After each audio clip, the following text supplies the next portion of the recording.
ही आहे माझा विठोबा चॅनल, प्रचार संप्रदायाचा, ठेवा आनंदाचा।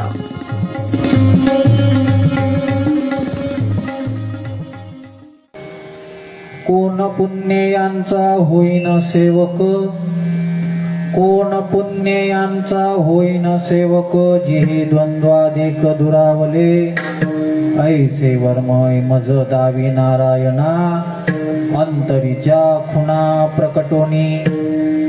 बहु अवघडा हे संत भेटी, तरी जग जेटी करुणा केली, ऐसे वर्मे मज दावी नारायणा, अंतरीच्या खुणा प्रगटोनी। तुका म्हणे मग नैऋत्तीवरी, सुखाचे शेजारी पहुडईन, ऐसे वर्मे मज दावी नारायणा, अंतरीच्या खुणा प्रगटोनी। पांडुरंगा करू प्रथम दुसरे चरण, दुसरे चरण संताचे, पांडुरंगा करू प्रथम दुसरे चरण, दुसरे चरण कथेचा विचारू,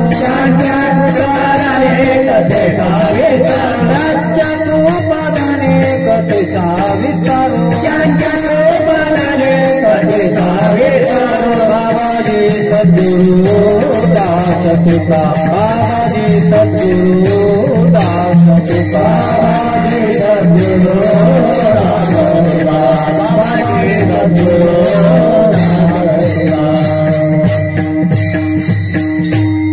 वर्णानामर्थ संज्ञानां रसानाम छंदसामपि, मंगलानांच कर्तारो वंदे वाणी विनायको, लोकाविरामं रणरंगधीरं राजीव नेत्रं रघुवंशनाथं, कारुण्यरूपं करुणाकरन्तं श्रीरामचन्द्रं शरणं प्रपद्ये। मनोजवं मारुततुल्यवेगं, जितेन्द्रियं बुद्धिमतां वरिष्ठं, वातात्मजं वानरयूथमुख्यं, श्रीरामदूतं शरणं प्रपद्ये। चलतकुण्डलं सुनेत्रं विशालं, प्रसन्नाननं नीलकण्ठं दयालं, मृगाधीशचम्राम्बरं मुण्डमालं, प्रियं शङ्करं सर्वनाथं भजामि। नमो सद्गुरु तुकया ज्ञानदीपा, नमो सद्गुरु सच्चिदानन्दरूपा, नमो सद्गुरु भक्तकल्याणमूर्ती, नमो सद्गुरु भास्करा पूर्णकीर्ती। जयांचे केलिया स्मरण, होय सकळ विद्येचे अधिकरण, केली वंदो श्री चरण श्री गुरूंचे ते नमस्कार आता।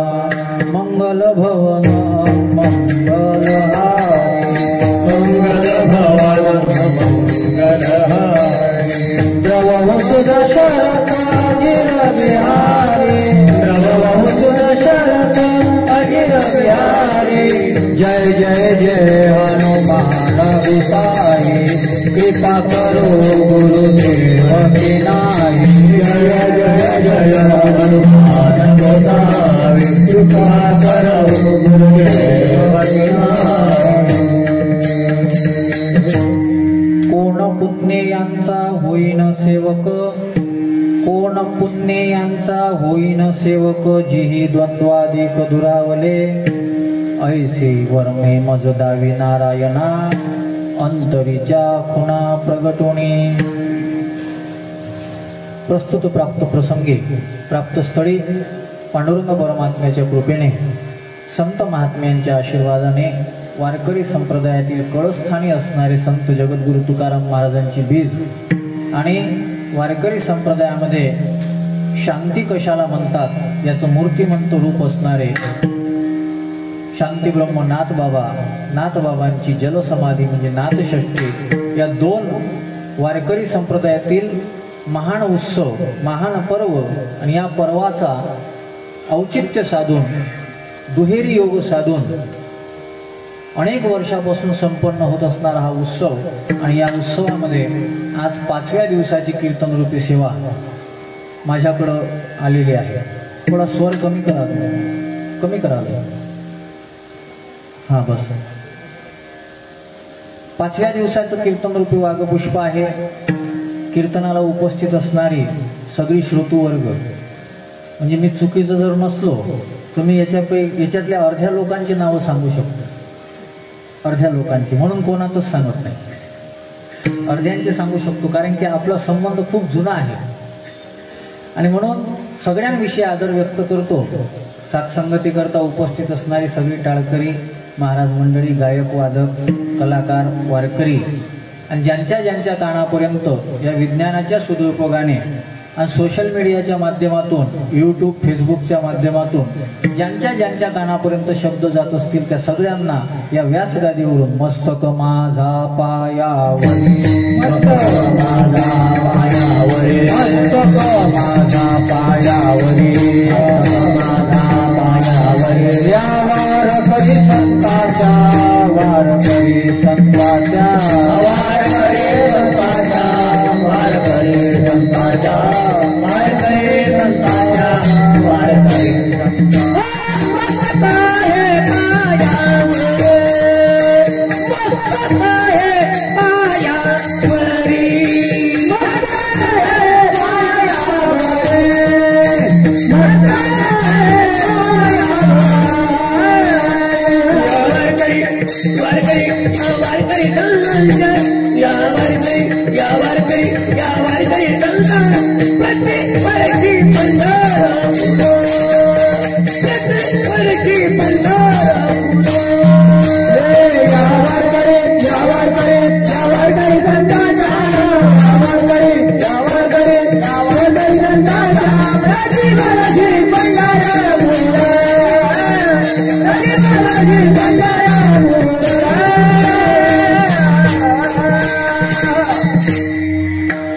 सगळ्यांविषयी आदर व्यक्त करतो आणि विशेष म्हणजे जुने आपले चोपदार असणारे कडू महाराज यांच्याविषयी आदर व्यक्त करतो. तेच दिसत नव्हते, मला सगळे आहे, गेले का काय?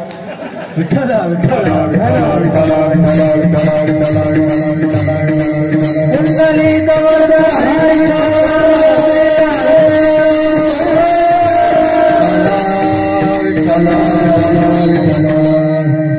अधिक जास्त परिहार करत नाही. परिहारामध्येच अर्धा एक घंटा घातला जातो.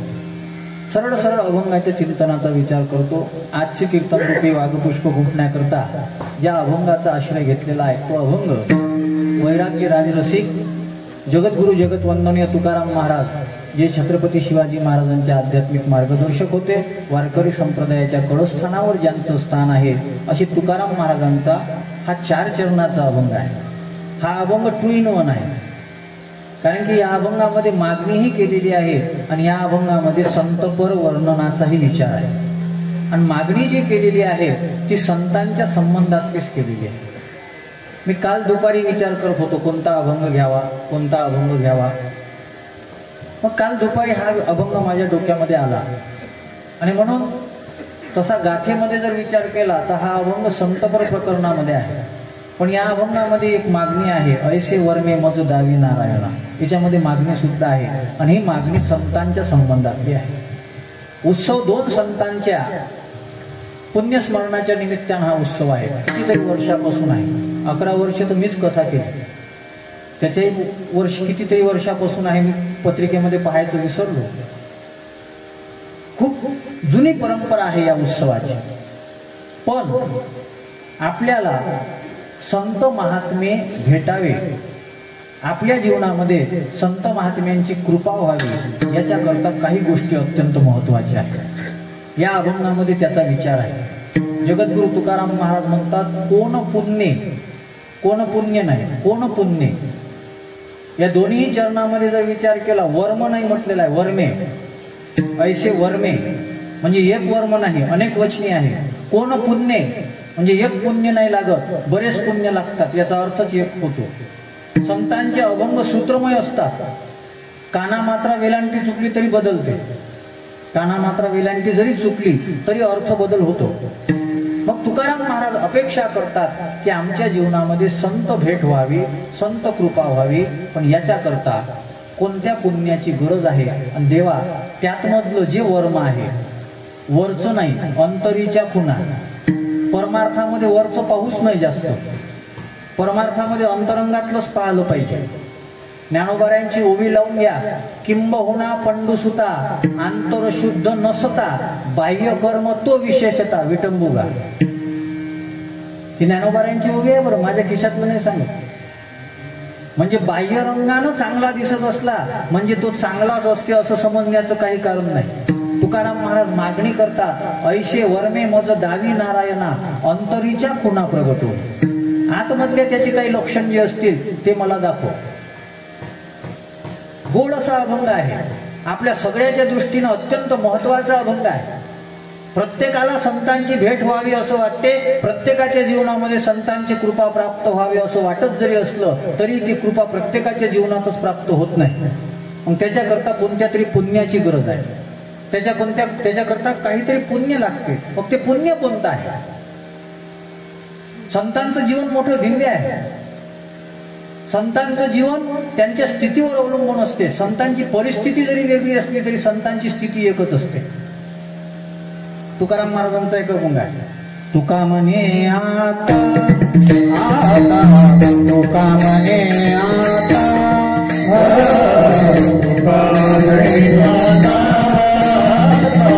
तुका म्हणे आता तुका म्हणे आता तुका म्हणे आता तुका म्हणे आता तुका म्हणे आता तुका म्हणे आता तुका म्हणे आम्ही मुक्तीची माता आम्ही मुक्तीची माता लाथाडीला संसार संसार लाथाडीला संसार आम्ही मुक्तीची माता आम्ही मुक्तीची माता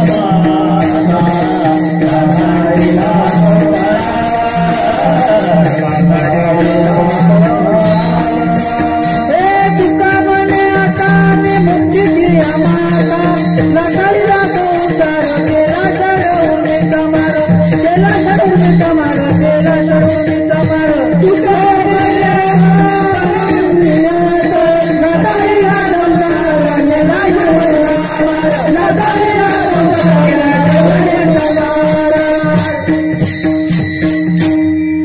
मला एक मुद्दा मांडायचा. तुकाराम महाराज म्हणतात, तुका म्हणे आता आम्ही मुक्तीची या माता. स्वतःची स्थिती सांगतात, फक्त स्वतःची सांगत नाही. आता आम्ही म्हणजे सगळेच संत, त्यांची परिस्थिती जरी वेगळी असली तरी स्थिती एकच असते. मी तुम्हाला उदाहरण याच दोन संतांचं सांगून जातो. एक तुकोबारायांचं उदाहरण बघा आणि एक नाथबाबांचं उदाहरण बघा. काय झालं, एकदा पैठणमध्ये काही लोक ओट्यावर बसलेले होते.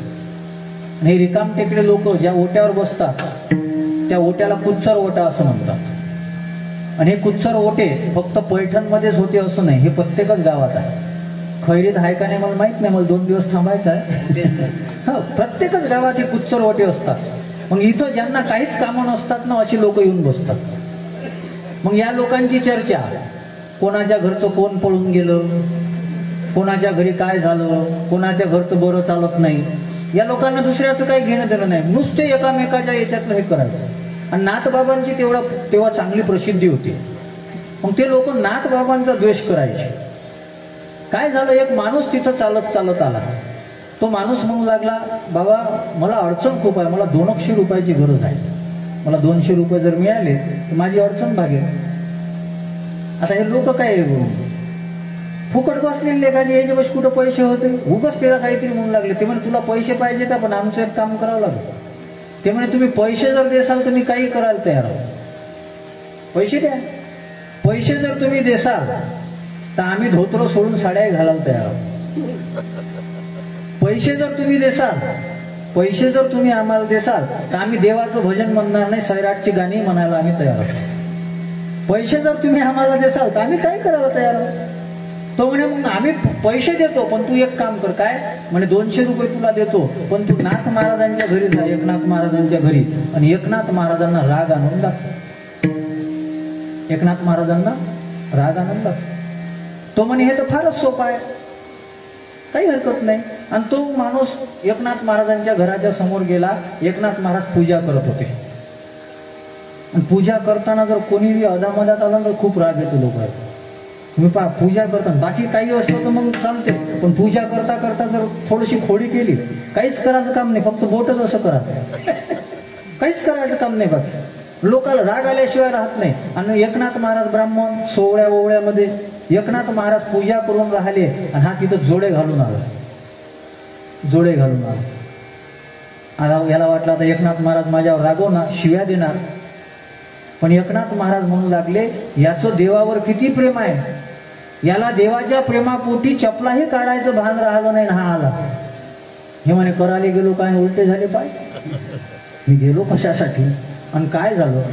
पण याला वाटलं माणसाच्या खोडी गेलो तर माणसाला राग येत नाही, पण त्याच्या बायकोच्या खोडी गेलो तर राग आल्याशिवाय राहत नाही. एकनाथ महाराजांची पत्नी होती. एकनाथ महाराजांच्या पत्नीचं नाव काय होतं? गिरिजाबाई. एकनाथ महाराजांच्या पत्नीचं नाव होतं गिरिजाबाई. आणि गिरिजाबाई तेव्हा काहीतरी काम करत होत्या. याला वाटलं एकनाथ महाराजांना काही केलं तर राग आला नाही, एकनाथ महाराजांच्या पत्नीच्या खोडी जर गेलो तर एकनाथ महाराजांना राग येईल. तो धावत धावत गेला आणि एकनाथ महाराजांची पत्नी काम करत होती. एकनाथ महाराजांच्या पत्नीच्या पाठीवर जाऊन बसला. ती एकनाथ महाराजांची पत्नी एकनाथ महाराजांपाशी काहीतरी घेऊन आली आणि एकनाथ महाराज म्हणू लागले, गिरजे, ए गिरजे, हा तुझ्या पाठीवर बसतात, तुला त्रास होत असेल. एकनाथ महाराजांची पत्नी म्हणते, नाही हो महाराज, मला काहीच वाटत नाही, कारण मला पाठीवर हरिपंडिताला घ्यायची सवय आहे. हा हरिपंडितासारखाच आहे. तो चोर थांबलाच नाही. आता हे एकनाथ महाराजांचं जीवन, एकनाथ महाराजांची परिस्थिती पहा. आता दुसरीकडे तुकाराम महाराजांचं बघा. काय झालं, तुकाराम महाराजांना बाबाजी चैतन्य भेटले. आणि बाबाजी चैतन्य भेटल्यानंतर तुकाराम महाराज बाबाजी चैतन्यांना घरी घेऊन गेले. काहीतरी सेवा करावी बाबाजी चैतन्याची म्हणून तुकाराम महाराज बाबाजी चैतन्यांना घरी घेऊन गेले. हे सगळं स्वप्नात आहे, हे सगळं स्वप्नामध्ये आहे, ते प्रत्यक्षात भेटले नसते. काय ताकद असेल तुकाराम महाराजांच्या निष्ठेची. स्वप्नात भेटलेला गुरु इतका पॉवरफुल भेटला की जगद्गुरु तुकाराम महाराज जगद्गुरु झाले. किती पॉवर असेल तुकाराम महाराजांची, काय निष्ठा असेल त्यांची वाली. आणि तुकाराम महाराज स्वप्नामध्ये घरी गेले बाबाजी चैतन्याला घेऊन. आणि बाबाजी चैतन्याला म्हणू लागले, महाराज तुमची काय सेवा करू सांगा ना. बाबाजी चैतन्य म्हणाले, मला भूक लागली, मला काहीतरी खायला तूप पाहिजे. आणि एकनाथ तुकाराम महाराज आतमध्ये गेले घरामध्ये. आणि घरामध्ये जाऊन पत्नीला आवाज देतात. काही मोठं घर नव्हतं, एक पडदी असेल. आतमध्ये गेले आणि आतमध्ये जाऊन तुकाराम महाराज जिजाबाईला आवाज देतात, ए आवली, आपल्या घरी महाराज आले. आणि जिजाबाई यांच्यावर कातावलेलीच असायची, तिची चिडचिड व्हायची. आणि जिजाबाईनं चिडचिड करायला सुरुवात केलं. आणि तसेही लोक, बाहेरचे लोक जर घरी येत असेल तर जिजाबाई चिडचिडच करते. जे हसले त्यांना समजलं, ज्यांना नाही हसता आलं त्यांनी काल्याच्या दिवशी महाप्रसाद घ्यावा. विठ्ठल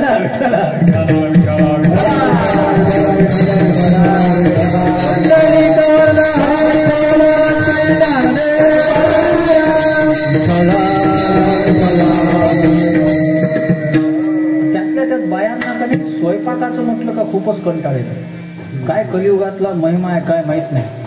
एका मित्राला बाजारामध्ये गेला आणि त्याला मित्राला जुने वर्गातले 5-6 मित्र, जुने क्लासमेट भेटले. खूप वर्षानं भेटले. तो म्हणे आता हे बऱ्याच वर्षांनी भेटले. त्यानं घरी बायकोला फोन केला की हे माझे 5-6 जुने मित्र भेटलेले आहे, मी त्यांना घरी घेऊन येतो, त्यांच्याकरता नाश्त्यासाठी काहीतरी कर. बायकोनं फोनवर सांगितलं, इस फोन पर ये सुविधा रोक दी गई है, येऊ नको तिकडच, मग घरी यायचं काम नाही. जिजाबाई तशा नव्हत्या, पण तुकोबारा जे वागत होते त्याच्यामुळे संसाराचं ओझं पडायचं. जिजाबाईनं सांगितलं, तुम्हाला काही काम नाही, विना उतरला का जाता भजन करायला. आणि ते माणूस आणून ठेवला. घरी काय आहे? अहो, जेव्हा देव सुद्धा घ्यायला आला होता तुकाराम महाराजांच्या घरी काय होतं? मुखशुद्ध तुळशी दळ, तुका म्हणे मी दुर्बळ. आणि असं माझ्या घरी आणून बसवता, मी काय देऊ? जोरानं आवाज सुरू झाला. तुकाराम महाराजांना वाटलं. तुकाराम महाराज म्हणाले, आता हे बाहेर महाराजांना ऐकू जात असेल ना, आणि महाराजांना सावध व्हायला पाहिजे. घरामध्ये बाहेर कोणी, आपण एखाद्याच्या घरी गेलो आणि घरातल्या माणसानं सांगितलं महाराजासाठी काहीतरी कर, आणि अंदर जर या दोघांची झमकाझमकी सुरू झाली तर महाराजांना थांबवणं जास्त वेळ त्या घरात. महाराज तिथून उठण्याच्या याच्यात होते. तुकाराम महाराज आले. तुकाराम महाराज काय म्हणते, महाराज राग धरू नका बरं. तिचा स्वभावच तसा आहे, तिचा मनात काही नसतं. आता मला सांगा, तुकाराम महाराजांच्या घरची परिस्थिती बायको अशी, एकनाथ महाराजांच्या घरची परिस्थिती, बायको तशी, दोघांची परिस्थिती वेगळी होती ना, परिस्थिती वेगळी होती ना, पण स्थिती दोघांच्याही जीवनामधली एकच होती. का आपल्याला संतांची गरज आहे? संतांच्या जीवनामध्ये कोणतेही प्रसंग आले तरी संतांची जी स्थिती असते ना, ती स्थिती ही सारखी राहते, अचळ राहते. आणि म्हणून अशा संतांची आपल्याला फार कृपा आहे, गरज आहे. या संतांच्या कृपेची गरज आहे. ज्याचंही जीवन परमार्थामध्ये परिपूर्ण झालं, त्यांच्या जीवनामध्ये संतांची कृपा झाल्याशिवाय ते जीवन परिपूर्ण झालं नाही. तुकाराम महाराजांचे शब्द आहे, लाडकी लेकमी संताची हो, लाडकी लेकमी संताची, लाडकी लेकमी संताची हो, लाडकी लेकमी संताची, लाडकी लेकमी संताची हो, लाडकी लेकमी संताची, लाडकी लेकमी संताची हो, लाडकी लेकमी संताची, भगवान कृपा बहुताची, भगवान कृपा बहुताची, लाडकी लेकमी संताची हो, लाडकी लेकमी संताची, लाडकी लेकमी संताची हो, लाडकी लेकमी संताची, लाडकी लेकमी संताची हो, लाडकी लेकमी संताची, लाडकी लेकमी संताची हो, लाडकी लेकमी संताची. या संतांची माझ्या जीवनावर कृपा होती. मी संतांची लाडकी लेक होती.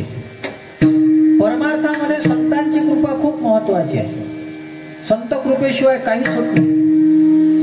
तुकाराम महाराजांचे शब्द आहे की या संतांनी माझ्यावर कृपा केली म्हणून माझ्या जीवनामध्ये ही स्थिती प्राप्त झाली. मग ही स्थिती प्राप्त असणारे संत आपल्या जीवनामध्ये त्यांची कृपा असणं गरजेचं आहे. मग त्याच्याकरता या संतांची कृपा मिळावी. मग ही आपल्या ताकदीनं जर मिळत नाही तर मग काय करावं लागते? मागणी करावी लागते. आपल्या ताकदीनं जर मिळत नसेल तर मागणी करावी लागते. आणि माझं एक वाक्य लक्षात घ्या, मागणी करूच नाही, मागणी करूच नाही, पण करायची जर असेल तर फक्त देवाकडेच केली पाहिजे. कारण की देवाच्या शिवाय सगळे भिकारी आहे. विठ्ठल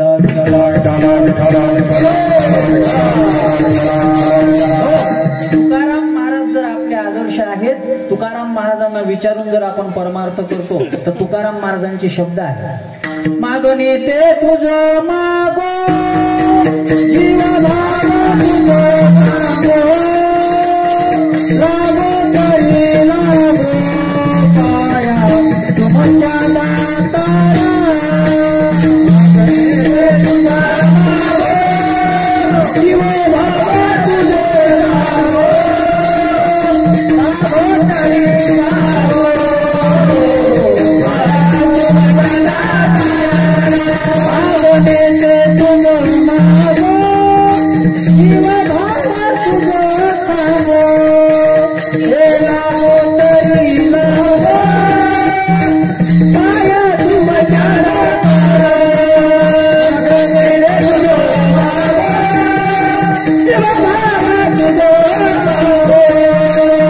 लागो तरी लागो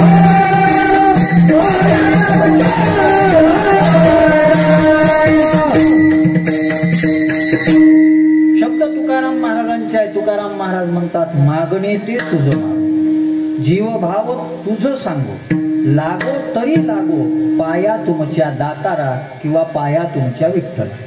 मागायचं असेल तर देवालाच मागितलं पाहिजे. कोणाच्याही पुढे हात पसरू नये, कोणाच्याही पुढे हात पसरू नये. वारकरी संप्रदायामध्ये एक फार मोठं नाव होतं. त्यांचं नाव होतं रामकृष्ण भाऊ येडशीकर. ते रामकृष्ण भाऊ येडशीकर एक दृष्टांत सांगायचे. काय झालं म्हणे, एक राजा, त्या राजाला शिकार करायचा छंद होता. राजे लोकाला कोणते छंद असेल काही सांगता येत नाही, सत्ता असते. म्हणून चांगले छंद असणारे राजे सापडणं हे भाग्य आहे. मग राजाला शिकार करण्याचा छंद होता. मग शिकार आता कोणाला कोणता छंद असेल काही सांगता येत नाही. काही लोकांना कुत्रे घेऊन फिरण्याचा छंद असतो, कुत्रे घेऊन फिरण्याचा छंद असतो. कोणाला मांजरा पाळण्याचा छंद असतो. काही कठीणच आहे ना. मी मुंबईला एका आमच्या नातेवाईकाकडे होते. माझी होती एकादशी, बंडू भाऊ. एकादशीला मौन असते. मी तिथं मुक्कामी थांबलो. त्याच्या घरी ते कोणता तरी जर्मनी मधला डॉग होता, कोणता तरी मोठा विचित्र होता. त्याला पाहिलं काच घेऊ लागला.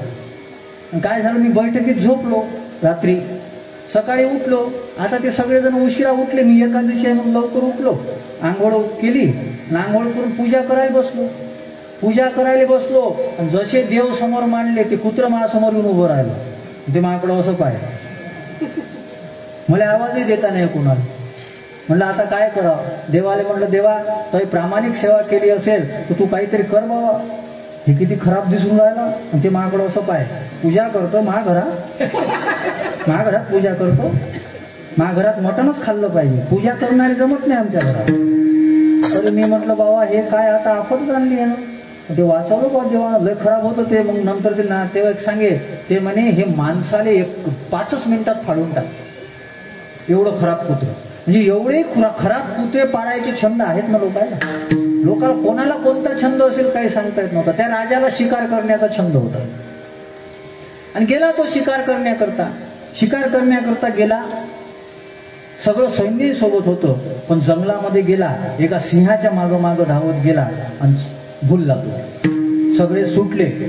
हा जंगलाच्या मध्यभागामध्ये गेला आणि चकवा झाला, दिशाभूल, काहीच सापडत नव्हतं. रस्ता कुठं आहे काय कुठं आहे लक्षातच येत नव्हतं. इकडं तिकडे फिरू लागला, रस्ता सापडत नव्हता. शेवटी कंटाळला आणि कंटाळल्यानंतर असाच चालत आला. एक टेकडी होती, त्या टेकडीपाशी वस्ती दिसली. एका घरामध्ये दिवा दिसला. याला वाटलं घर दिसते, घरामध्ये दिवा आहे म्हणजे कोणीतरी इथं राहत असेल. आणि तो कसं तरी त्या घरामध्ये घुसला आणि घरामध्ये एक माणूस होता. त्या माणसानं पाहिलं, आपला राजा आला. त्यानं ओळखलं राजा. म्हणे, राजे साहेब बसा, आमचं भाग्य आहे तुम्ही आमच्या घरी आले.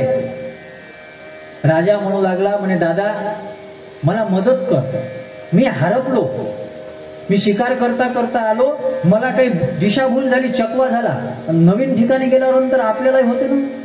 आता आम्ही रोज नवीन ठिकाणी झोपतो, मग आम्ही सकाळी उठल्याबरोबर विचारतो, सुरेश बुवा पूर्व कोणती होय हो. आता आपल्याला माहित नाही का पूर्व कोणती आहे तो.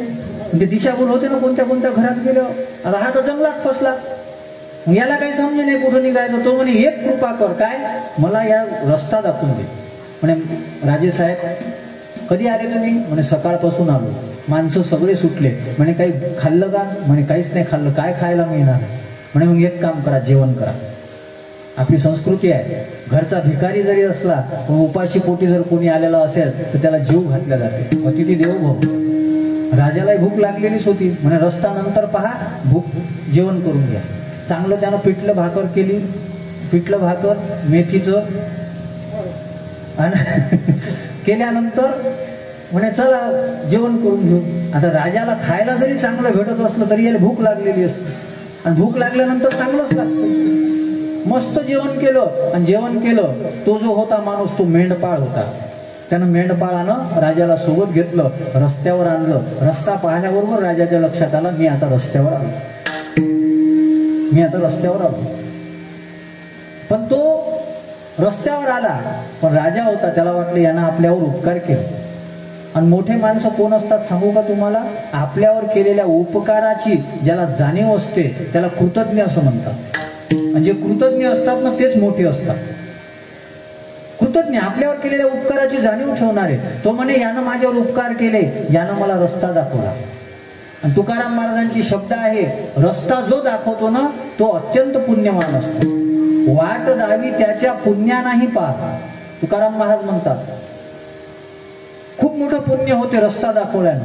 आणि यानं आपल्याला रस्ता दाखवला. त्यानं त्या मेंढपाळाला सांगितलं, म्हणे, दादा एक काम कर, काय आता मी राज्यामध्ये चाललो, सकाळी तू माझ्याकडे दरबारामध्ये ये, रात्रभर विचार कर तुला काय पाहिजे. माझ्याकडे सत्ता आहे, पाईपलाईन पाहिजे असेल तर पाईपलाईन घे, विहीर खंदून घ्यायची असेल तर घेऊन घे. 2च वर्ष राहिले सरपंच, 2च राहिले.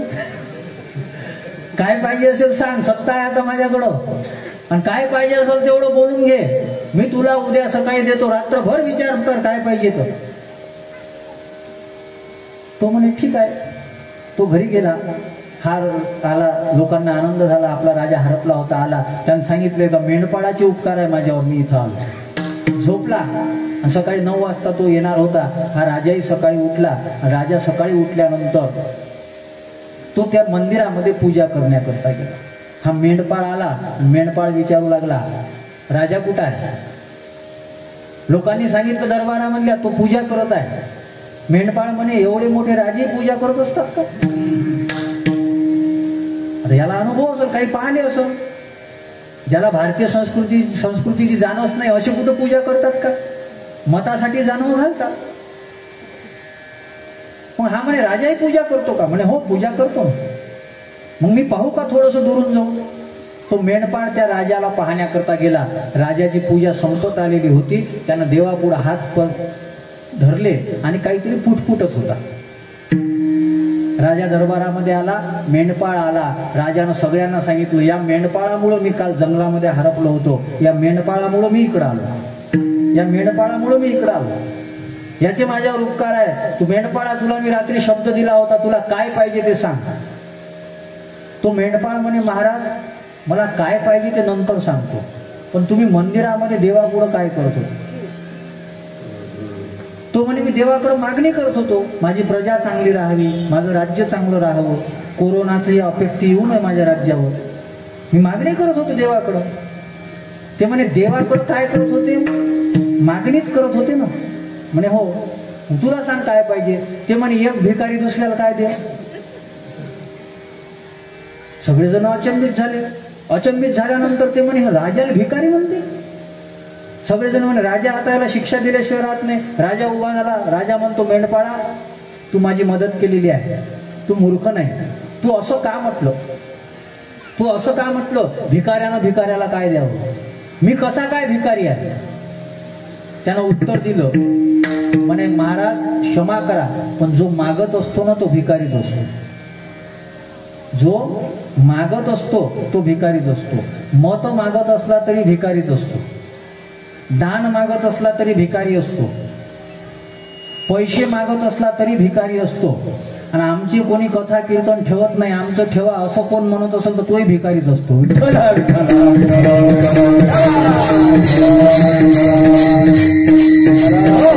ते म्हणे माझ्या दृष्टीनं मागणारा भिकारी आहे, मागणारा भिकारी आहे. म्हणून तुम्ही मला काय द्या? मला नाही पाहिजे. त्यानं घोंगडं उचललं, घेतलं, खांद्यावर निघाला. ते म्हणे अरे थांब ना, अरे थांब ना. मग त्यानं सांगितलं राजाला, म्हणे राजे साहेब तुम्हाला मागून तुम्हाला मी मागील ना, तुम्ही देवाला मागता. मग आमच्यासाठी काय देवाचा दरवाजा बंद झाला का? आम्ही डायरेक्ट देवालाच मागतो. त्याच्यापेक्षा इकडं तिकडं कशाला मागायचं? मागण येते तुझं माग. रामकृष्ण भाऊ येळशीकर सांगायचे, म्हणे मागायचं असेल तर देवालाच मागितलं पाहिजे. पण मग देवाला काय मागितलं पाहिजे? देवाला काहीही नाही मागितलं पाहिजे. काहीही मागू नये. आपलं हित ज्यानं होईल, आपलं कल्याण ज्यानं होईल, आपलं चांगलं ज्यानं होईल हे मागितलं पाहिजे. आपलं चांगलं व्हावं किंवा जगाचं चांगलं व्हावं. ज्ञानोबारायांनी मागितलं, कशाकरता मागितलं? आता विश्वात्मके देवे, जगाकरता मागितलं. संत महात्म्यांचं मोठेपण हे आहे, संत महात्म्यांचं कुटुंब लहान नसते. संत महात्म्यांचं कुटुंब लहान नसते. मग आपल्या करता तरी आपल्या हिताचं तरी मागितलं पाहिजे ना. लोक आपल्या हिताचं मागत नाही, दुसऱ्याचं वाईट होईल याच्याकरता मागतात. मी ते व्हॉट्सअपला एक दृष्टांत बनवला होता, मी ते वाचलं, मी त्याचा दृष्टांत बनवला. काय झालं, वेस्ट इंडिज मधले 3 लोक देवाचं भजन करू लागले. शेवटी देव प्रसन्न झाला. देव प्रसन्न झाला. पहिल्याला विचारलं व्हॉट डू यू वॉन्ट. आता हे इंग्रजीत असतील तर देव इंग्रजीत बोलला असं तुला काय पाहिजे? त्या पहिल्यानं सांगितलं म्हणे देवा, हे गॉड आम्ही इतके काळे भोर आहोत, आम्हाला गोरं कर ना, मला गोरं कर बाबा, मला काही नाही पाहिजे, मला गोरं कर. दुसऱ्याला विचारलं तुला काय पाहिजे रे बाबा? दुसऱ्यानं सांगितलं मला काय दुसरं पाहिजे का, मलाही गोरं कर.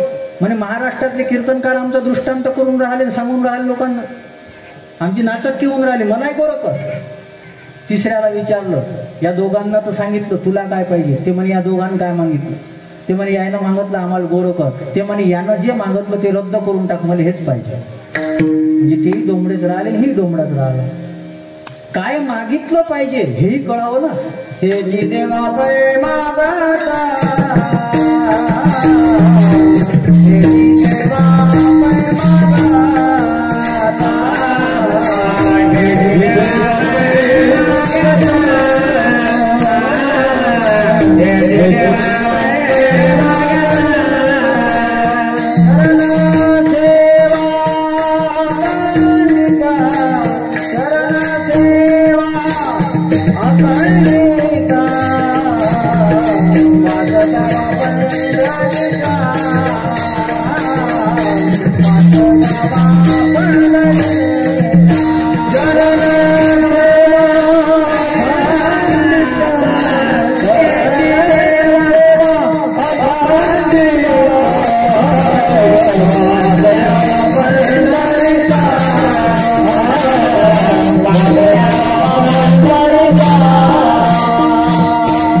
संतांनी काय मागितलं याचं उदाहरण आमच्या युवराज महाराजांनी दिलं. काय मागितलं पाहिजे हेची देवापै मागित चरण सेवा अखंडित. मागण्याचे बरेच प्रकार आपल्याला माहित आहे, पण मला अभंगाच्या संबंधानं बोलायचं. मग काय मागितलं पाहिजे? जे संतांनी मागितलं ते मागितलं. तुकाराम महाराज एका ठिकाणी देवाला म्हणतात, नको अनुमानू विठ्ठला तुका म्हणे धडा झाला. आमचं मागण्याचा अवहेर करू नको, कारण की आमचं मागणं समाजाकरता आदर्श ठरणार आहे, धडा ठरणार आहे. मग तुकाराम महाराज देवाकडं मागतात, पण मागतात कसे? संतांनी जे मागितलं त्या पद्धतीनं मागतात. मग तुकाराम महाराजांना अपेक्षा आहे की आम्हाला जीवनामध्ये संतांची कृपा झाली पाहिजे. हे तुकाराम महाराजांच्या मागणीचा एक मुख्य विषय आहे. संत संगती देई चरण सेवा,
प्रसिद्ध मागणी आहे. याच अभंगामध्ये केली असू नाही.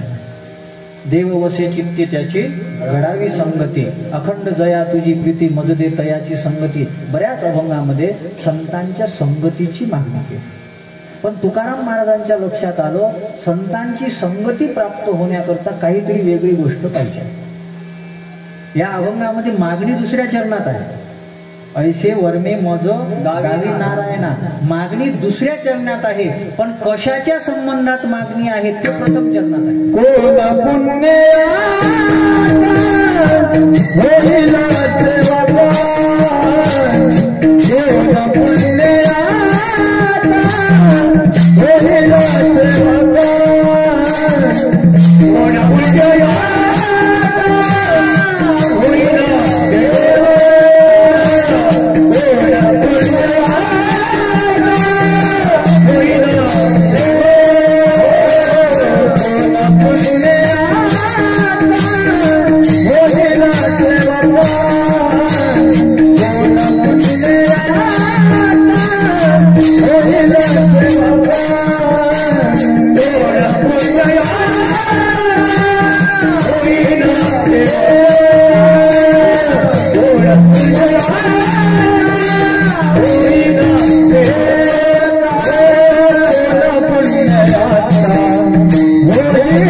तुम्ही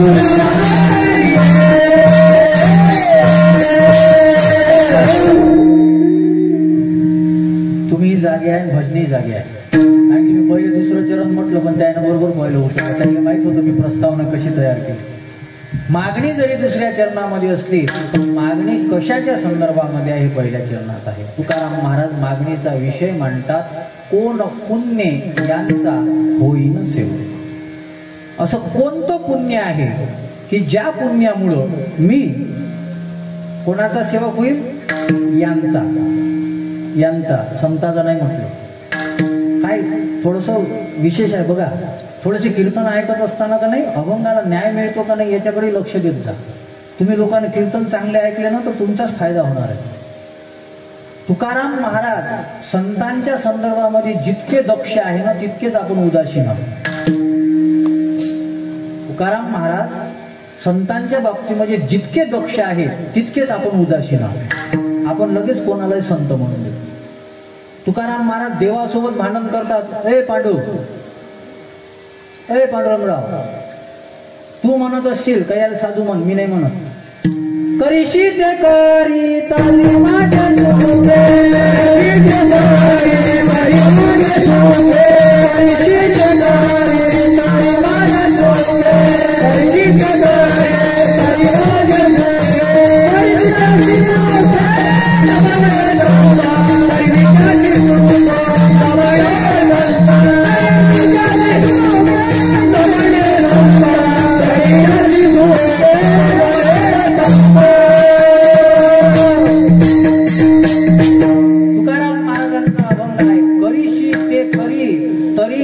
सुखे परी मी त्याशी मुखे न म्हणायचं.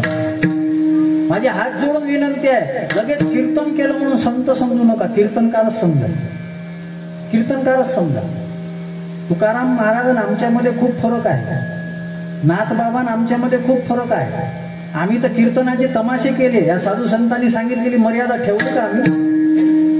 ठेवली आहे का आम्ही? तुमची अपेक्षा नाही की आम्ही मर्यादेमध्ये कीर्तन करावी म्हणून. मी मग बोलून गेलो, पोटी करून गेलो, पण तुम्हाला समजलं नाही. तुम्ही पैसे दिले तर आम्ही साड्याही घालायला तयार आहोत. आम्ही काही करायला तयार आहोत. तुकाराम महाराज उदासीन नाहीत. तुकाराम महाराज दक्ष आहेत. तुकाराम महाराज शब्द वापरतात, मी कोण पुण्य यांचा होईन सेवक. यांचा कोणाचा? जेही द्वंद्वाधिक. या जेही द्वंद्वाधिक दुरावले या माध्यमातून संतांचं लक्षण सांगितलं. संतांचं लक्षण असते, हे लक्षण आपल्या लक्षात येत नाही, पण संत महात्म्यांच्या अभंगावरून हे लक्षण लक्षात घेतले पाहिजे. तुकाराम महाराज म्हणतात, बाबा कोण पुण्य यांचं होईन सेवक. आम्ही कोणत्या पुण्यानं यांचे सेवक होऊ याचे जे वर्मे आहे ते मला दाखव. नारायणा, अंतरीच्या खुणा प्रगटोनी ही वर्म आम्हाला दाखव. आणि याची निश्चितच वर्म आहे, याचं निश्चितच वर्म आहे. बरं, पहिली शंका तर ही येते का महाराज संतांची गरज काय आहे? हो, संतांचा सेवक बना. आम्ही सेवक बनायला तयार नाही ना, आम्ही मालक बनायला तयार आहे. तुम्ही रामायण ऐकून राहिले. रामायण असं सांगते की सेवकाच्या जीवनामध्ये कधीच सुख मिळत नाही. रामायणामध्ये प्रभू रामचंद्र आणि लक्ष्मण महाराज यांनी संवाद केला. प्रभू रामचंद्राला लक्ष्मण महाराजांनी 5 प्रश्न विचारले आणि त्या 5 प्रश्नाचं उत्तर दिल्यानंतर तिथे शूर्पणखा आली. शूर्पणखा आली आणि शूर्पणखा म्हणू लागली रामाला, रामा तुम सम पुरुष न मम सम नारी. तुमच्यासारखा पुरुष नाही, माझ्यासारखी नारी नाही. मग का आपण दोघांनी एकत्र काय येऊ नये? रामानं सांगितलं, आय एम ऑलरेडी एंगेज. दिसत नाही का सीता? झालेला आहे, आता नाही. मग एक काम कर, काय तो लक्ष्मण आहे बसलेला, त्याच्याकडे जा. तो कुमार आहे. ती गेली त्याच्याकडे. लक्ष्मणाला म्हणते, लक्ष्मणजी मी तुझ्या भावाकडे गेली होती, पण तो सावळा सावळा दिसते. मला वाटते फेरन लावली लावत नाही. तू गोरा गोरा दिसतो, तू गोरा गोरा दिसतो. एक काम करू, तुझी माझी जोडी चांगली जमते. मी गोरी, तूही गोरा, मग आपण दोघं लग्न करू. लक्ष्मण महाराज पहिले समजावून सांगतात, अगं माझ्यासोबत राहून तुझा काहीही फायदा होणार नाही, कारण की मी सेवक आहे. मी सेवक आहे आणि सेवकाला कधीच सुख मिळत नाही.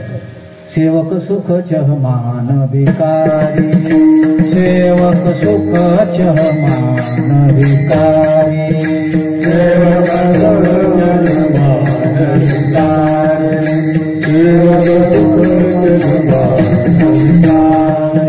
व्यसनी धन शुभ गति व्यभिचारी, व्यसनी धन शुभ गति व्यभिचारी, राम सिया राम सिया राम जय जय राम, राम सिया राम सिया राम जय जय राम। लक्ष्मणाच्या मुखामध्ये चौपाई आहे सेवक सुख, सेवकाला सुख मिळत नाही। महाराज तुम्हीच तर रामायणात सांगता सेवकाला सुख मिळत नाही, आम्ही रामायण ऐकून राहतो। सेवकाला जर सुख मिळत नाही तर मग तुकाराम महाराजांसारखे संत सेवक होण्याची अपेक्षा करतात।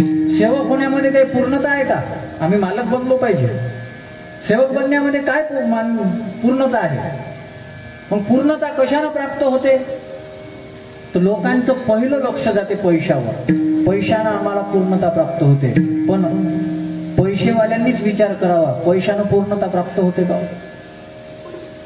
थोडस समोर जाऊन सांगू, पैशानं माणूस परतंत्र बनतो। म्हणजे पैसे कमी असतात तेव्हा स्वतः आतमध्ये जाऊन पाणी तरी गिलास घेऊन पितो, पण पैसे जास्त येतात तेव्हा नौकर ठेवतो, नौकराला सांगतो पाणी आण। मग परतंत्र झाला का स्वतंत्र झाला? म्हणजे पाणी स्वतःच्या हाताने घेता येत नाही पैशामुळे। लोकांना पूजा करायला रोजानं ठेवले लोक असतात, विठ्ठला विठ्ठला।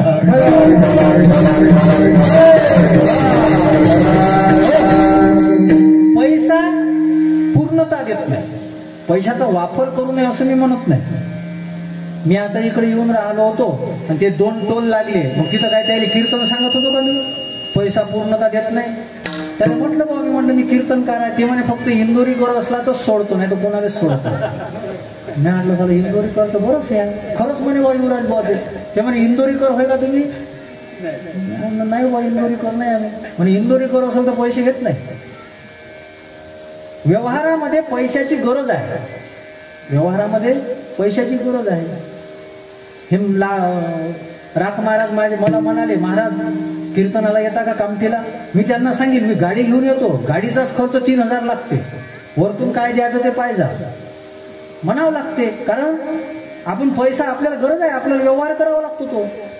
पण तरीही पैशानं पूर्णता येत नाही, पैशानं पूर्णता येत नाही, कलेनं पूर्णता येत नाही, विद्वत्तेनं पूर्णता येत नाही, सत्तेनं विद्वत्ता येत नाही, सत्तेनं पूर्णता येत नाही। तुम्हाला रामायणातलंच उदाहरण सांगतो रावणाचं। रावणाकडं सगळंच काही होतं, रावणाकडं धनही होतं, सप्त शुद्ध कांचनाची सप्तकोटी म्हणजे 7 कोटी घरं शुद्ध कांचनाची 24 कॅरेट एवढं होतं। किती धन असेल? रावण विद्वानही खूप होता, असं म्हणतात त्या काळातला संस्कृतचा पंडित रावणापेक्षा दुसरा कोणीच नव्हता। आजही शंकराचं शिव तांडव स्तोत्र जे आहे ते रावणानं रचलेलंच आहे। एक रामायणामध्ये अशी कथा आहे, प्रभू रामचंद्रांनी जेव्हा रामेश्वराची स्थापना केली तेव्हा पूजा करण्याकरता कोणीच सापडत नव्हतं, रावणालाच बोलवावं लागलं होतं, कोणीच सापडत नव्हतं। म्हणजे रावण एवढा विद्वान होता, रावणापाशी कलाही खूप होते, रावणापाशी सत्ताही खूप होती, रावणापाशी विद्वत्ताही खूप होती। पण मला सांगा रावणाचं जीवन परिपूर्ण झालं का? रावणाचं जीवन परिपूर्ण झालं नाही। त्याचं कारण एक होतं, रावणाच्या जीवनामध्ये संताची कृपा झाली नव्हती। विठ्ठला विठ्ठला।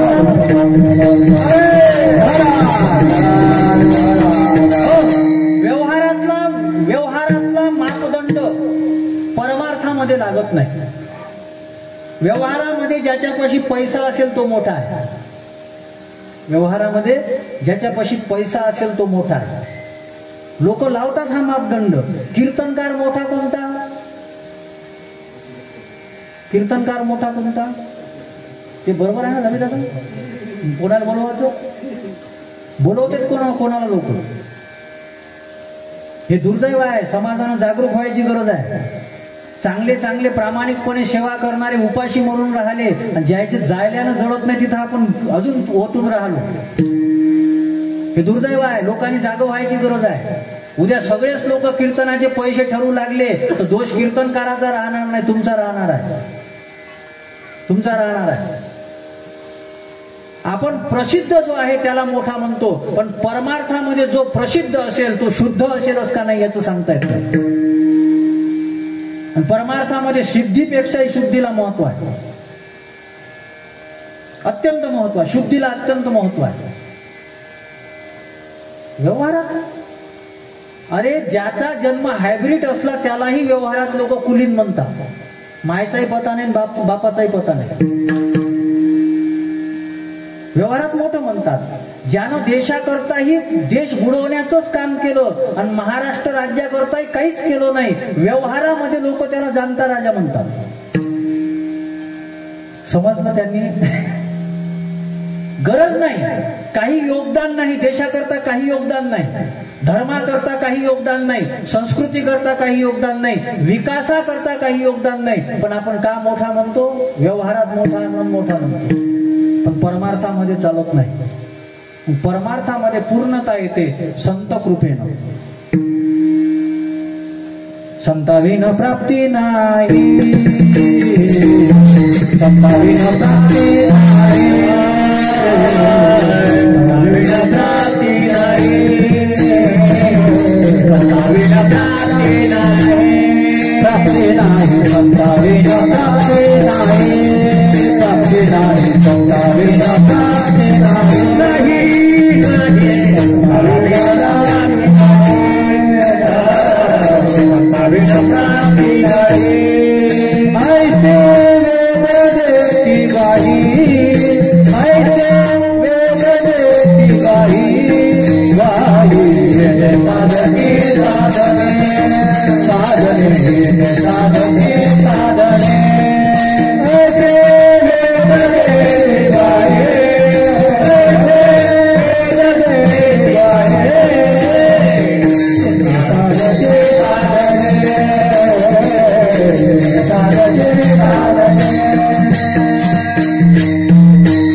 प्राप्ती नाही. म्हणजे संताविन प्राप्ती नाही म्हणजे लोक याचा अर्थ एकच धरतात, संताशिवाय देव भेटत नाही. अहो देव म्हणजेच पूर्णता, देव म्हणजेच पूर्ण अवतार रामकृष्ण, देव म्हणजेच पूर्णता.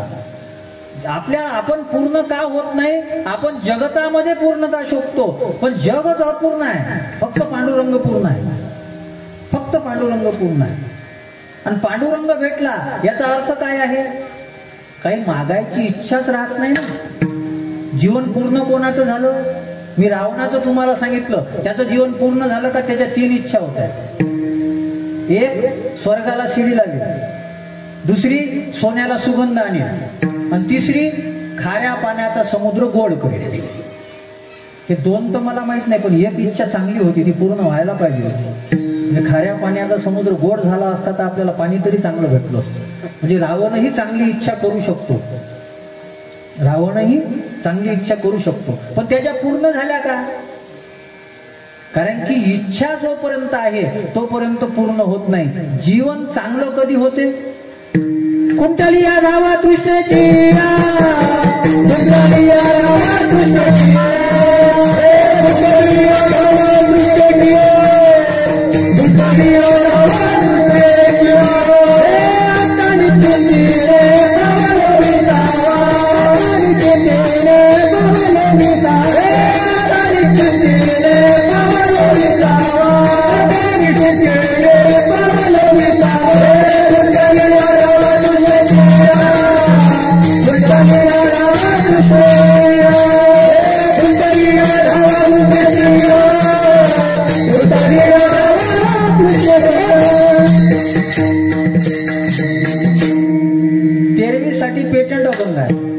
साठी केला होता. 13वीसाठी पेटंट आहे, पण हे काय शेवट कसा झाला? शेवट माणसाचा झाला म्हणजे काय? शेवट झाला म्हणजे कुंटली या धावा तृष्णेची, इच्छाच राहिली नाही, इच्छाच राहिली नाही. कारण की आपल्या इच्छा वाढत वाढत जातात, आणि इच्छा जशा जशा वाढत जातात, रामायणाची सुरुवातच आहे अयोध्याकांडाची इच्छा सगळ्यांच्या वाढत गेल्या. राम राजा बनावा, राम गादीवर बसावा. इच्छा दशरथाचीही पूर्ण झाली नाही, मग कोणाचीच इच्छा पूर्ण होणार. मग संतांच्या सोबत जर आपण गेलो तर संत आपल्याला हे रहस्य समजावून सांगू शकतात. म्हणून संतांची भेट झाली पाहिजे. मग संतांची भेट होण्याकरता जगद्गुरु तुकाराम महाराज मागणी तर करत आहे, पण मागणीचा विषय आहे कोण पुण्य यांचा. कोणतं पुण्य पाहिजे बरं? हे पुण्य कोणतं आहे, किती आहे? किती पुण्य केलं म्हणजे संताची भेट होते? कोणाकडे आन्सर आहे का? बाकीच्या गोष्टी किती पुण्य केलं म्हणजे भेटते हे आहे लिहिलेलं. स्वर्ग किती पुण्य केलं म्हणजे प्राप्त होते? शतमख संपत्ती स्वर्गाची. 100 यज्ञ केले म्हणजे स्वर्ग प्राप्त होतो. 100 यज्ञ केले म्हणजे स्वर्ग प्राप्त होतो, हे ठीक आहे. मग पुण्य किती केलं म्हणजे संत भेटतात? बरं, करावं पुण्यच लागते. जिथं जिथं संतांची भेट व्हायची आहे तिथं तिथं तुकाराम महाराजांनी जर बोट दाखवलं असेल तर कुठं दाखवलेलं आहे? पुण्य फळले बहुता दिवसा, पुण्य फळले बहुता दिवसा, फळले बहुता दिवसा, फळले बहुता हृदयाचा कथा, भाग्य हृदयाचा कथा,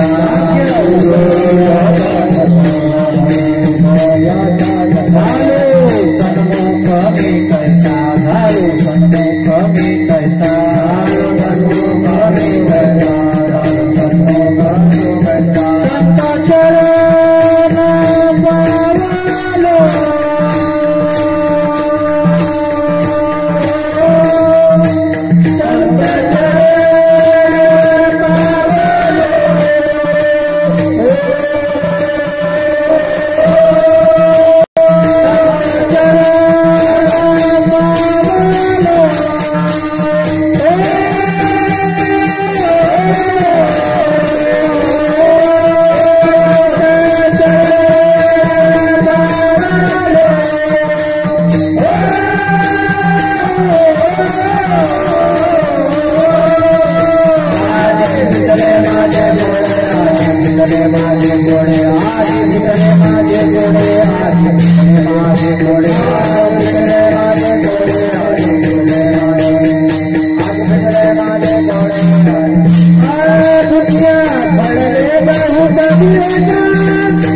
प्रमाण आहे की संताची भेट होण्याकरता, संताची कृपा होण्याकरता पुण्य लागते.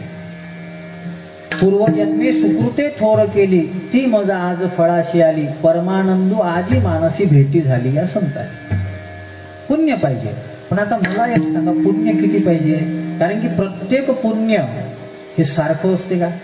मी एक साधं उदाहरण सांगतो गुलाबरावचे. दान केल्याचं पुण्य आहे. 2 लोकांनी दान केलं, त्याला पुण्य आहे. पुण्य सारखंच आहे का?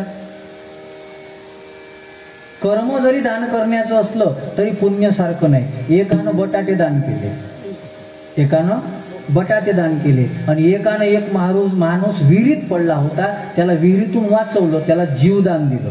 म्हणजे एकानं बटाटे दान दिले आणि एकानं जीवदान दिलं. आता मला सांगा, पुण्य दोघांनी केलं, फल सारखं आहे का?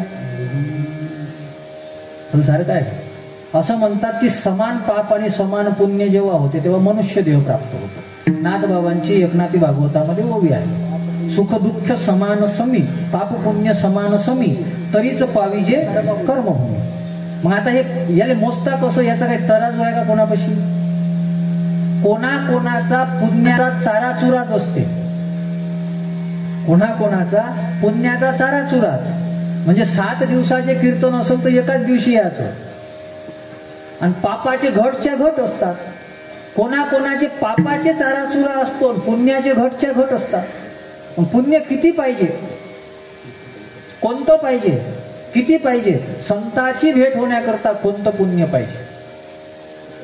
फार महत्वाचा विषय आहे, माझ्याकडे लक्ष द्या. उगाच काही सांगून तुमचा वेळ घेत नाही. हे पुण्य कोणत्याच ग्रंथात मला सापडलं नाही. हे पुण्य, कोणतं पुण्य पाहिजे हे कोणत्याच ग्रंथामध्ये मला सापडलेलं नाही. पण याचं वर्म आहे, या पुण्याचं वर्म आहे. संत कसे असतात, संताचं लक्षण सांगितलं, जेही द्वंद्वाधिक दुरावले. संत कसे असतात, त्यांच्या जीवनामध्ये द्वंद्व नसते. द्वंद्वेर विमुक्ता सख दुःख मुक्ता श्लोक आहे. निर्माण मोहाजित संग दोषा अध्यात्म नित्या विनिवृत्त कामा द्वंद्वेर विमुक्ता. ज्यांचं जीवन द्वंद्व विमुक्त असते. द्वंद्व कशाला म्हणतात, ऐका, समान ताकदीच्या विरुद्ध जोड्या, त्याला द्वंद्व म्हणतात. सुख दुःख, लाभ हानी, उष्ण शीत, मान अपमान, दोघही सारख्याच ताकदीचे असतात. मानच ताकदवान आहे असं नाही, अपमानही खूप ताकदवान असतो. सुखच ताकदीचं आहे असं नाही, दुःखही ताकदीचंच असते. साधू संत कसे असतात, सुख दुःख समान सकळ जीवाचा कृपा. साधू संतांचं सुख दुःख समान असते. द्वंद्व त्यांच्या जीवनामध्ये नसतात, द्वंद्व त्यांच्या जीवनामध्ये नसतात. पण असे संत, त्यांचं सेवक होण्याकरता कोणतं पुण्य पाहिजे आणि त्याच्यातलं वर्म कोणतं आहे, त्याच्यातल्या अंतरातल्या ज्या खुणा आहेत त्या आम्हाला दाखवा, अशी भगवंताकडे मागणी अभंगाच्या दुसऱ्या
चरणामध्ये केलं की कोण पुण्य यांचा होईन सेवक.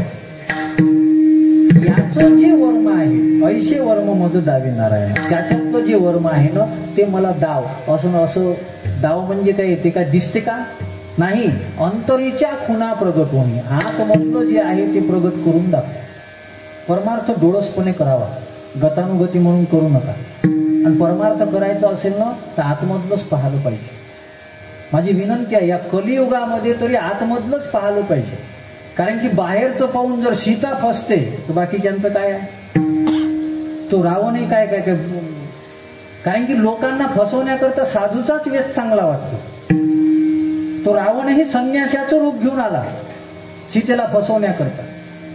म्हणून अंतरीच्या आम्हाला त्यांचं सेवक व्हायचं, पण सेवक होण्याकरता कोणतं पुण्य पाहिजे, किती पुण्य पाहिजे, गतानुगती करू नये.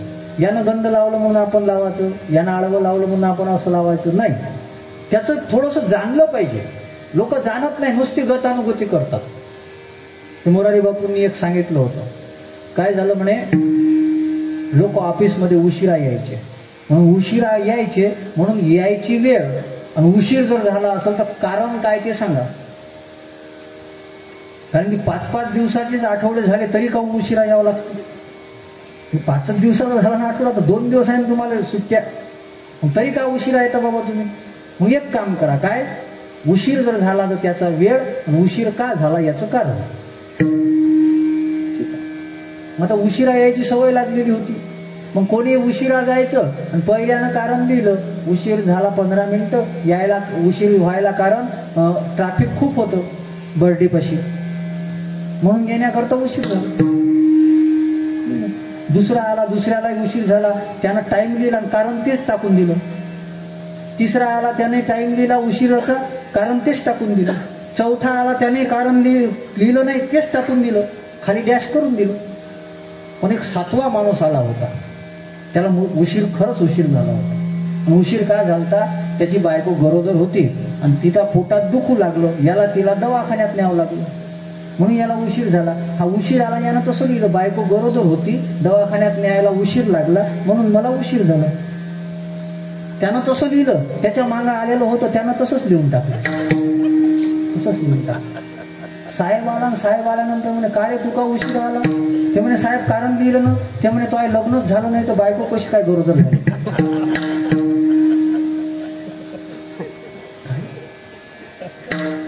परमार्थामध्ये गतानुगती करू नये, परमार्थामध्ये तर्क करू नये.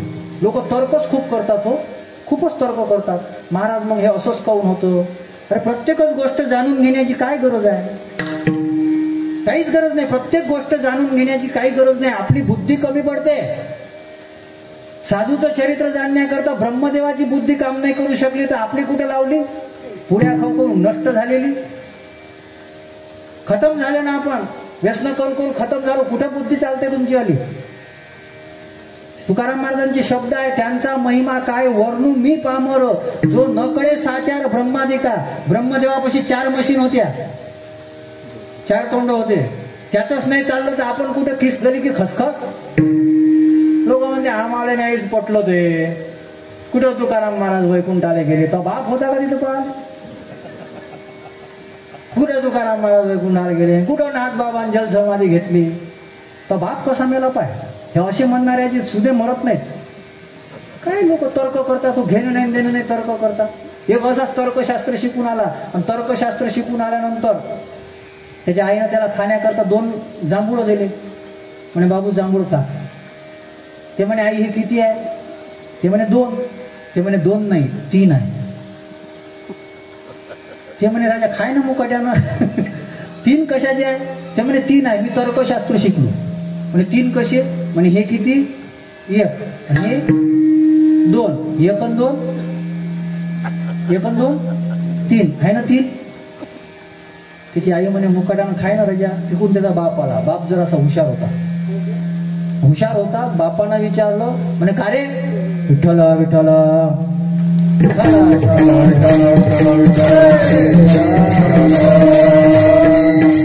हो, डबल लाईन मध्ये या.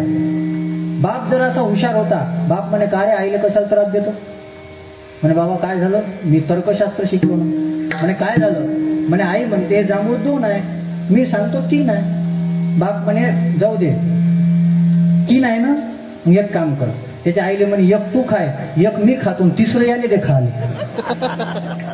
तर्कशास्त्रवाल्याला असंच असते, त्याला खायला काहीच नाही भेटत, ते नुसतं तर्कच करत राहत, नुसतं तर्क करत राहील.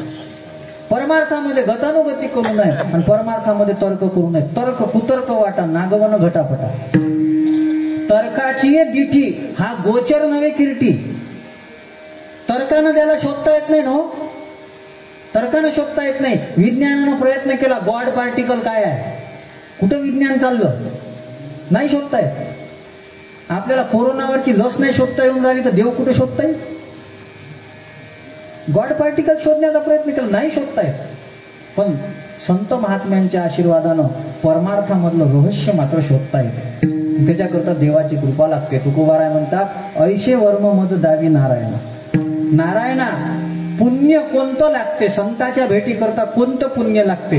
आता मी काल या अभंगाचं चिंतन करत असताना हे मला गाथेमध्ये ज्ञानेश्वरीमध्ये सापडलं नाही कोणतं पुण्य लागते. पण मला सवय आहे, मी काही चांगलं ऐकलं तर लिहून ठेवत असतो. मी मोरारी बापूंची मानस पुण्य पुण्य नावाची एक कथा ऐकली. पुण्य, बऱ्याच गोष्टीनं पुण्य होते. बरं, तुम्हाला थोडंसं पुण्यही सांगतो.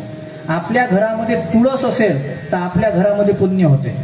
आपल्या घरामध्ये दही आपण ठेवत असू, हे स्मृतीमध्ये सांगितलेलं आहे, तर आपल्या घरामध्ये पुण्य होते. आपण आपल्या घरामध्ये कोणातही संताचं चिन्ह किंवा पादुका ठेवत असू, एखादी संताची वस्तू ठेवत असू, तर पुण्य होते. आपण विशेष करून तरुण बंधू भगिनी स्नान केल्यानंतर जे तिलक करतात त्याला पुण्य होते. आजकाल माणसं मुलं करत नाही, याच्यात नवल नाही. आता मुलीने गंध लावणं बंद करून टाकलं. पुण्य होते, पुण्याची फार गरज आहे, त्यानं पुण्य होते. कोणतं घर पुण्यवान आहे? महाभारतामध्ये वर्णन आहे, ज्या घरामध्ये तपस्वी राहतो ते घर पुण्यवान आहे. तपो दमो, ज्या घरामध्ये संयमित जीवन आहे ते घर पुण्यवान आहे. संयमित जीवन म्हणजे जे खायचं तेच खाल्लं जाते, जे प्यायचं तेच पिलं जाते, ते घर पुण्यवान आहे. ऐका, महाभारत सांगते, मी सांगत नाही. कोणतं घर पुण्यवान आहे? ब्रह्मवेत्तमा, ज्या घरामध्ये शुभ चर्चा होते, नामस्मरण होते, ते घर पुण्यवान आहे. चितानाम म्हणजे ज्या घरामध्ये यज्ञ होतो. तुम्ही म्हणसाल आता काय, आता कुठे यज्ञ करावं बाबा? यज्ञ म्हणजे ज्या घरामध्ये माता भगिनी रोज स्वयंपाक करण्याकरता अग्नी प्रज्वलित करतात आणि ते करता करता नामस्मरण करतात, तो यज्ञ आहे. यज्ञानाम जप यज्ञोस्मी. आजकाल बाहेर खायची लय सवय लागली. हप्त्यातले अर्धे दिवस तर बाहेरच खाण्यात जाते, काही काही तर पूर्णच बाहेर. एका नवरा बायकोचा वाढदिवस होता लग्नाचा, पतिदेव गेले बाहेर, रात्री आले. पत्नी आल्यानंतर म्हणते, का हो आज काय आहे तुमच्या लक्षात आहे का? ते म्हणे, जाऊ दे ना, आता मी भूक लागली ना, काहीतरी जेवायला दे ना. ते म्हणे, जेवायचं मग पाहू, आज काय माहित आहे का? भुलले तुम्ही? म्हणे, नाही भुललो, आज आपल्या लग्नाचा वाढदिवस आहे. आजपासून 7 वर्षापूर्वी याच दिवशी मी पारतंत्र्यामध्ये गेलो. पहिले सुखात होतो, सुखे मी निजलो गा शून्य सारू. आणि आता तेच 7 वर्षापूर्वीचा दिवस मला आठवतो, कसा भुलेल मी. म्हणे, मग माझ्यासाठी गिफ्ट काय आणलं? ते म्हणे, तुला काय पाहिजे, तुला जे पाहिजे ते घेऊन घे. ते म्हणे, ते तर मला सवय जा, तुम्ही काही दिलं नाही तर तुमच्या खिशातले पैसे काढून घेतेस मी. नाहीतरी बाई कोणती बी असो, तिला काही भेटलं नाही तर ते पतिदेवाच्या खिशातले पैसे काढतेस ते. ते म्हणे, ते नाही, मला जिथं आजपर्यंत मी कधीच गेली नाही त्या ठिकाणावर फिरायला न्या, त्या ठिकाणावर फिरायला न्या. पतिदेव म्हणे, खरंच? ते ठिकाण तर लय जवळ, डोळे बंद कर. डोळे बंद करून किचन मध्ये नेलं, स्वयंपाक कर म्हणे, मसन तोंडे मध्ये जीव घाल. विठ्ठला विठ्ठला.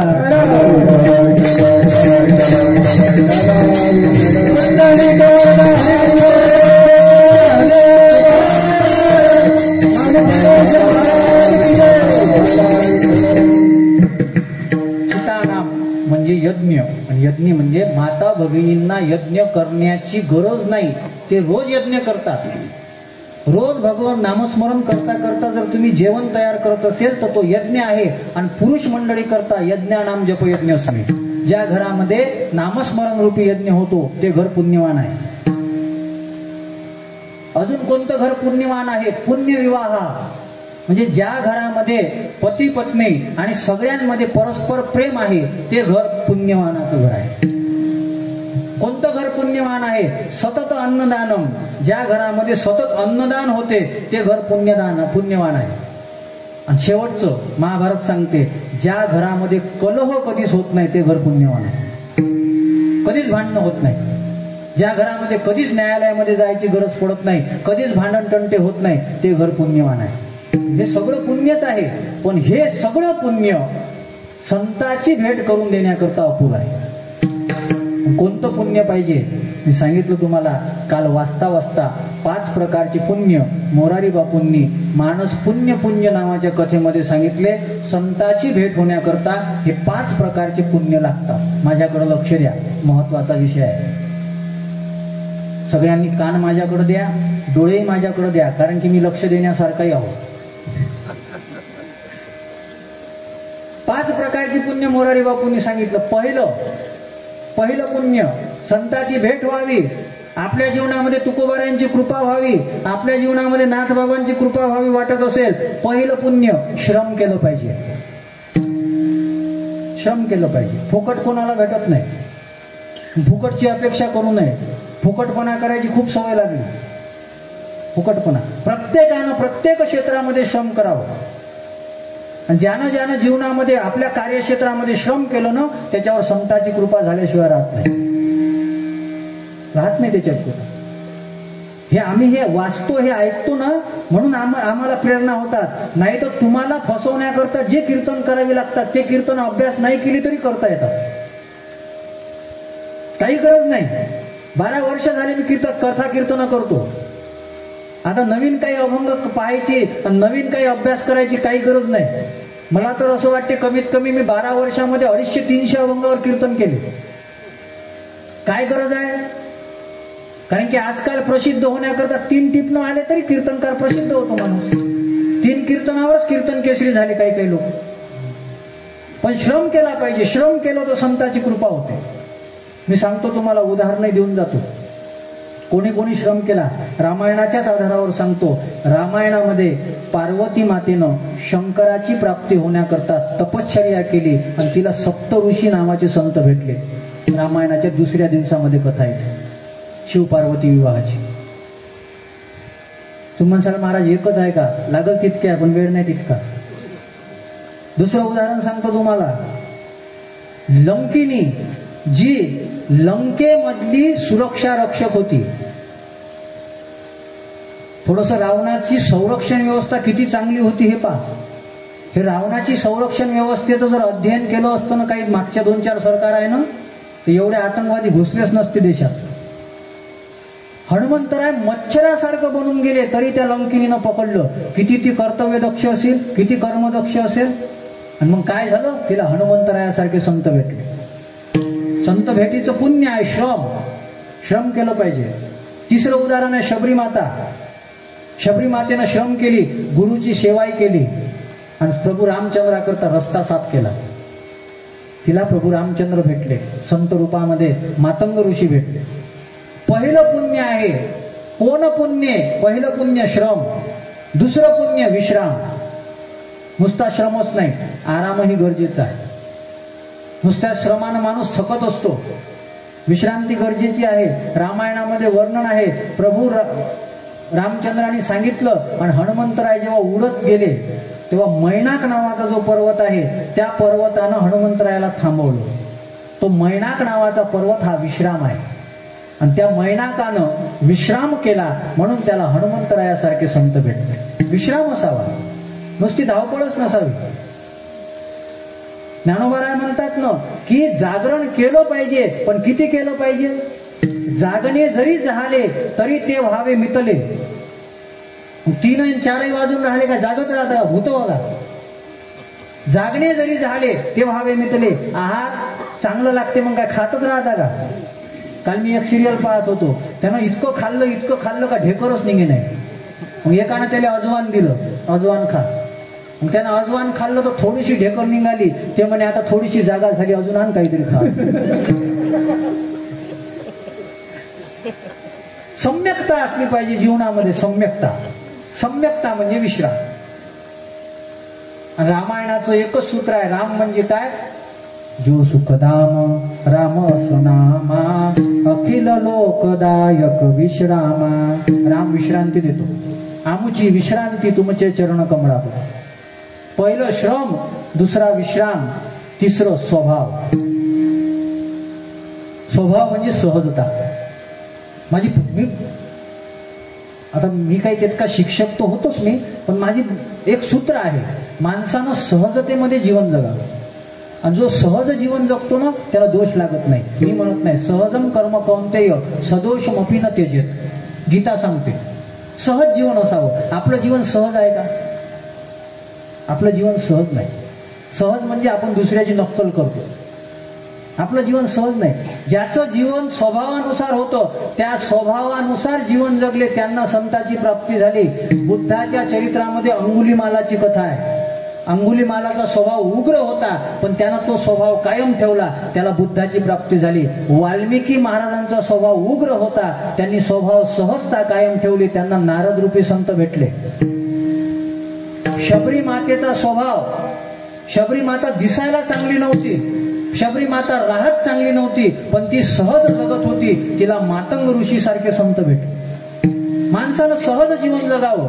लाओत्से नावाचा चीनचा विचारवंत होता, त्या लाओत्सेनं सांगितलं होतं सहजता स्वभाव हाच खरा धर्म आहे. आपण सहज जगत नाही ना. वाघानं मांस खाल्ल्यानंतर त्याला दोष लागत नाही, कारण त्याचं ते सहज जीवन आहे. आपण मांस खाल्ल्यानंतर आपल्याला दोष लागतो, कारण की आपल्याकरता ते सहज नाही. कोरोना काय आपोआप आला का? कोण होता का भूतभावन्या काय मिळते तिकडं, तर ते वट वागून सापच खातेत म्हणते. काय काय खातील लोक काही नियम नाही. काही दिवसांनी लोक माणसं जाळतील नाही ते खातील. कशाला जाळायची, विनाकारण खर्च करायची, ते मांस भाजून खाऊन टाकू आपण. सहजता नाही आहे. हे सहज माणसाचं कर्म नाही आहे, हे माणसाचं कर्म नाही आहे, माणसाचा स्वभाव नाही आहे. आणि स्वभावानुसार जर जगलो माणूस तर त्याला संत भेटते. हे स्वभाव, हे पुण्य आहे. चौथं, सहनशीलता. तुम्ही बरोबर आहे तरीही मला कधी कधी खूप राग येतो नक्तुजी. कधी कधी मला माहित असते मी बरोबर आहे, तरी लोक साले मलाच नाव ठेवतात, मलाच काहीतरी दोष देतात, मला खूप राग येतो तेव्हा.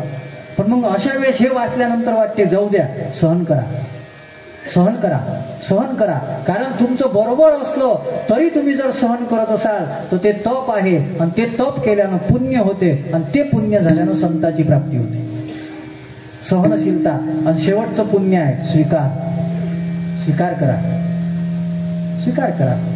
त्या रावणानं, प्रभू रामचंद्रानं विभीषणाचा काय संभवता स्वीकार केला, आणि भगवंताने स्वीकार केला. हनुमंतरायासारखे संत भेटले.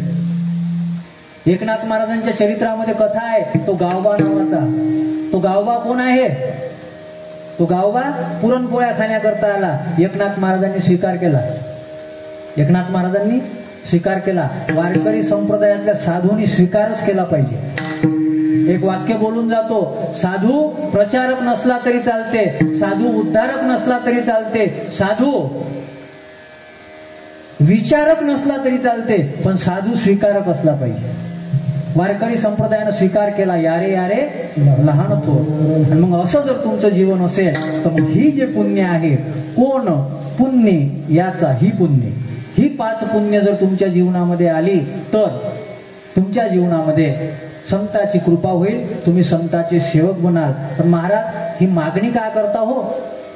तुकाराम महाराज म्हणतात, बाबा ही संताची कृपा जाऊ दे, संताची भेटच कशी आहे?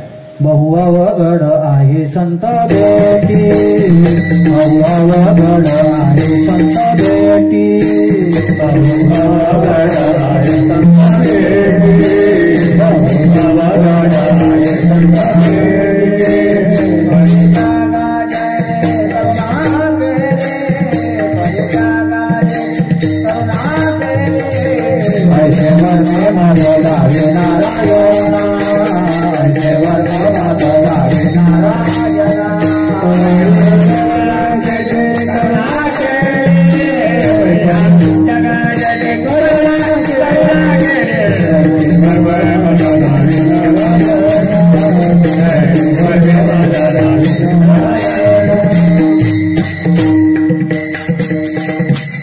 जगद्गुरु तुकाराम महाराज अभंगाच्या 3ऱ्या चरणामध्ये मागणीचं कारण सांगतात की संतांच्या भेटीकरता लागणारं जे पुण्य आहे, संताची कृपा जाऊ द्या, संताची भेटच कशी आहे? बहु अवघड आहे संत भेटी.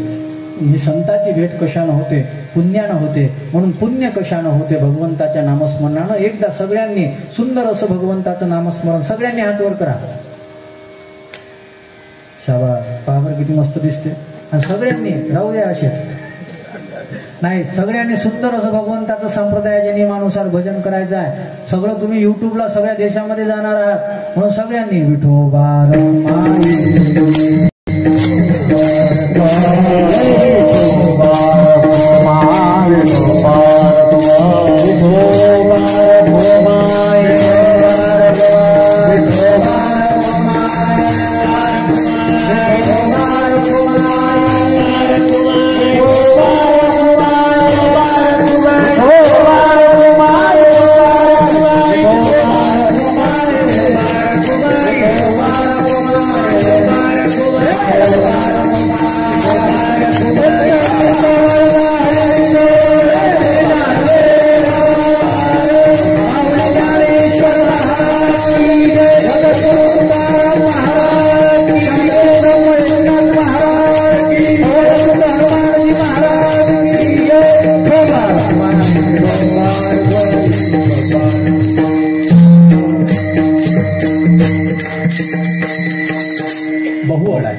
भेट कशी आहे. एक सुभाषित नेहमीच सांगितलं जाते, शैले शैलेन माणिक्यम मोक्तिकम न गजे गजे साधू नाही सर्वत्र चंदनम न वने वने. साधू काही असाच भेटत नाही. आमच्यासारखे महाराज लोक कितीतरी भेटते, आम्ही वाटच पाहून राहिलो कधी तारखा येते तो. पण साधू इतक्या सहजासहजी मिळत नाहीत. ते कसं आहे, बहु अवघड. आणि बहु अवघड कशाला म्हणतात, जे अशक्य प्राय असते त्याला बहु अवघड म्हणतात. एक सोपं उदाहरण सांगतो. एखादा माणूस झोपलेला आहे, त्याला आपल्याला उठवायचं आहे. सोपं आहे का अवघड आहे? झोपलेला माणूस आहे, कुंभकर्ण नाही बरं, कुंभकर्ण सोडून द्या, कुंभकर्णासारखे काही असतात, कुंभकर्ण सोडा. साधारण माणूस झोपलेला आहे, त्याला आपल्याला उठवायचं आहे. साधारणतः आमच्या महाराज मंडळींकडे विद्यार्थी असतात, मग त्या विद्यार्थ्याला उठवायचं आहे, सकाळी सकाळी उठवायचं आहे. मग एक तर त्याला आवाज द्या. कोणी कोणी आवाज देऊनही उठत नाही, आमच्यासारखे जर असले तर आळशी. मग आवाज देऊन अलाराम असतो वाजते तर माहीत पडत नाही. मग आवाज देऊनही उठत नाही, मग काय करावं लागते, हलवावं लागते. हलवून जर उठला नाही तर मग काय करायचं. मग विद्यार्थी जर असेल आणि शिक्षक जर असेल तर एक लाथ मारते त्या ढुंगणात. लाथ मारल्यावर कोणी उठते ना, लाथ मारल्यावर. सोपं आहे नाही. झोपलेला माणूस उठवणं सोपं आहे, पण मला सांगा, मेलेला माणूस उठवणं अशक्य नाही, बहु अवघड आहे. कारण की मेलेला माणूस उठवलेला आहे, अशी आपल्याकडं परप्रमाण मेले माणूस जिथं उठविले. आणि देवाची आणि संताची जर कृपा असेल तर मेलेला माणूस सुद्धा उठतो. तुकाराम महाराजांच्या कीर्तनामध्ये मूळ जिवंत केलं होतं तुकाराम महाराजांनी. तुकाराम महाराजांनी देवाला सांगितलं, अशक्य ते तुम्हा नाही नारायणा, निर्जीवा चेतना अनावया लोहगावला. आणि देवाची सामर्थ्य आहे. सांदीपणी महाराजांच्या आश्रमामध्ये भगवान शिकले आणि भगवान सांदीपणीला म्हणतात, काय पाहिजे, काय हसतं बाबू, हसत्यासारखं काय. कीर्तनात हसू नये, हसायचं असेल तेव्हाच हसायचं. तुम्ही दोघं जण मगापासून काहीतरी करून घ्या. कारण की माझं कीर्तन चांगलं असते, म्हणजे चांगलं म्हणजे देव असते माझ्या कीर्तनात. शांत उभं राहायचं, नाही उभं राहायचं, बसलं तरी चालतं. विठ्ठल विठ्ठल.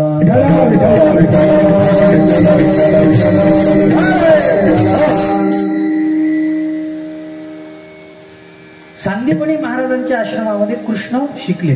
सांदीपणी म्हणतात दक्षिणा काय, सांदीपणीला म्हणतात दक्षिणा काय पाहिजे. सांदीपणी म्हणतात काही नको.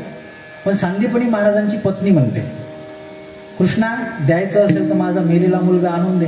ज्ञानोबराय वर्णन करतात, मृत गुरुपुत्र आणिला तो तुवा पवाडा देखीला. म्हणजे देव आणि संत मेलेला माणूसही जिवंत करू शकतात. तसं संताची भेट ही बहु अवघड आहे. ही प्राप्त कशानं होते, परी जगजेटी देवानं करुणा केल्यानंतर ही प्राप्त होते.